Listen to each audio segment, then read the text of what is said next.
Hello everyone, welcome back to my YouTube channel. आज मैं आप सबके साथ एक इंटरेस्टिंग टॉपिक डिस्कस करूंगी जिसको हम खोज का युग भी कहते हैं कि किस तरह से हमने न्यू लैंड मासेस खोजे थे। सबसे पहले तो आप सबको सिल्क रूट का पता होगा। इस रोड का नाम सिल्क इसलिए पड़ा क्योंकि जो सिल्क था वो सबसे पहले चाइना में इन्वेंट हुआ और धीरे धीरे पूरी दुनिया में इसका व्यापार किया जाने लगा, और जिस रूट के थ्रू इसका व्यापार किया जाने लगा उसको जो है सिल्क रूट कहा गया। लेकिन मिडिएवल पीरियड में जो ऑटोमन एम्पायर था उसने जो है सेंट्रल एशिया के सिल्क रूट पे अपना कंट्रोल कर लिया और उसने इन रोड्स को ब्लॉक कर लिया, और इस पे जो है पास आउट होने वाले जो भी रूलर्स थे उनसे ये बहुत ज़्यादा हाई टैक्स जो है वो लेने लगा। अब इतना ज़्यादा हाई टैक्स जो है यूरोपियन जब देने लगे तो उनकी वेल्थ में कुछ नहीं बच रहा था, मतलब उनको कोई भी इनकम नहीं हो रही थी। लेकिन ये जो ऑटोमन एम्पायर थे इन्होंने डे बाय डे उनको लूटना शुरू कर दिया।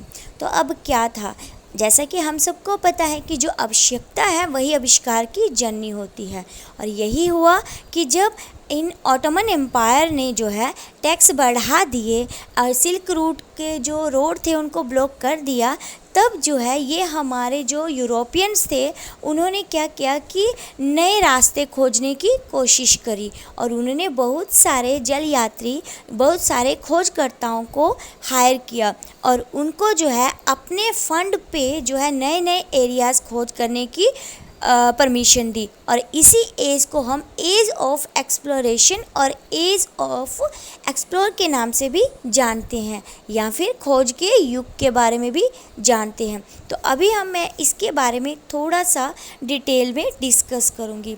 तो वैसे तो बहुत सारे एरियाज़ खोजे गए, लेकिन यूरोपियन में जो सबसे मेन खोज थी वो मैं यहाँ पे क्रिस्टोफर कोलंबस के बारे में बताना चाहूँगी। सबसे पहले तो आपको बता दूँ कि ये जो खोज थी ये स्पेन और पोर्टुगीज़ से स्टार्ट हुई। स्पेन और पुर्तगालियों ने सबसे पहले नए नए लैंड मासेस खोजना शुरू किया।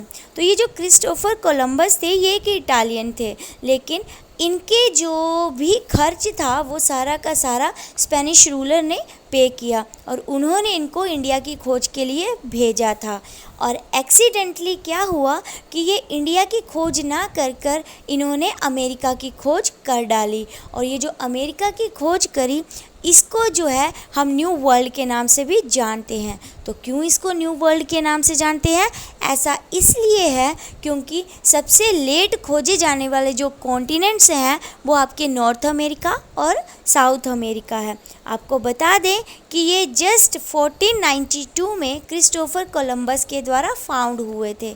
वैसे तो क्रिस्टोफर हमारे इंडिया को खोजने के लिए आ रहे थे, लेकिन एक्सीडेंटली वो अमेरिका तक पहुंच गए। एक और इंटरेस्टिंग बात आपसे डिस्कस करूंगी। ऐसा माना जाता है कि क्रिस्टोफर कोलंबस की डेथ भी हो गई, लेकिन वो ऐसा समझते रहे कि उन्होंने भारत की खोज कर ली। तो ये थी एज ऑफ एक्सप्लोरेशन। अब मैं थोड़ा सा बताती हूँ कि हमारे भारत को इन यूरोपियन ने कैसे खोजा था। तो उसके पीछे भी एक छोटी सी इंटरेस्टिंग कहानी है, तो उसको भी मैं थोड़ा सा डिटेल में बताऊँगी। एक्चुअल में ये जो खोज का युग है ये सबसे पहले 1450 में हेनरी ने स्टार्ट किया था। ऐसा कहा जाता है कि ये एक पोर्टुगीज़ थे, और इन्होंने जो है सबसे पहले अफ्रीका के वेस्टर्न कोस्ट को खोज निकाला। आफ्टर दैट 1488 में बार्टोलोम्यू दियास ने जो है सदर्न जो टिप था अफ्रीका का उसको खोज निकाला, जिसका नाम है केप ऑफ गुड होप। उसके बाद जो कोलंबस थे वो जो है न्यू वर्ल्ड तक पहुंच गए, और देन आपके पास है वास्को डी गामा। तो ये जो वास्को डी गामा थे इन्होंने 1498 में जो है ये सबसे पहले तो एक पुर्तगाली थे, और इन्होंने 1498 में इंडिया की खोज कर डाली। अब इंडिया की खोज इन्होंने कैसे करी? तो इन्होंने क्या किया कि जो दियास का रास्ता था इन्होंने वही फॉलो किया, और उसको फॉलो करते करते ये इंडिया तक पहुंच गए। और सबसे पहले ये इंडिया के कालीकट जो कोस्ट था, ठीक है, वो जो कालीकट तट था केरला का, ये वहाँ पहुँचे थे, और वहाँ आकर इन्होंने इंडिया की खोज कर डाली। इस तरह से ये जो खोजकर्ता थे इन्होंने जो है एक एक करके जो है हमारे इंडिया के, हमारी दुनिया के कई देशों की जो है वो खोज कर डाली।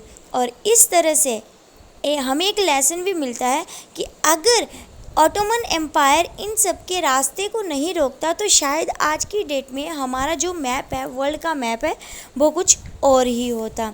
ये थी मेरी एक छोटी सी इन्फॉर्मेशन आप सबके लिए। आई होप आप सबको ये अच्छी लगी होगी। अगर आप सबको अच्छी लगी है, you all have a request to like, share and subscribe my channel. Thanks to all, happy learning.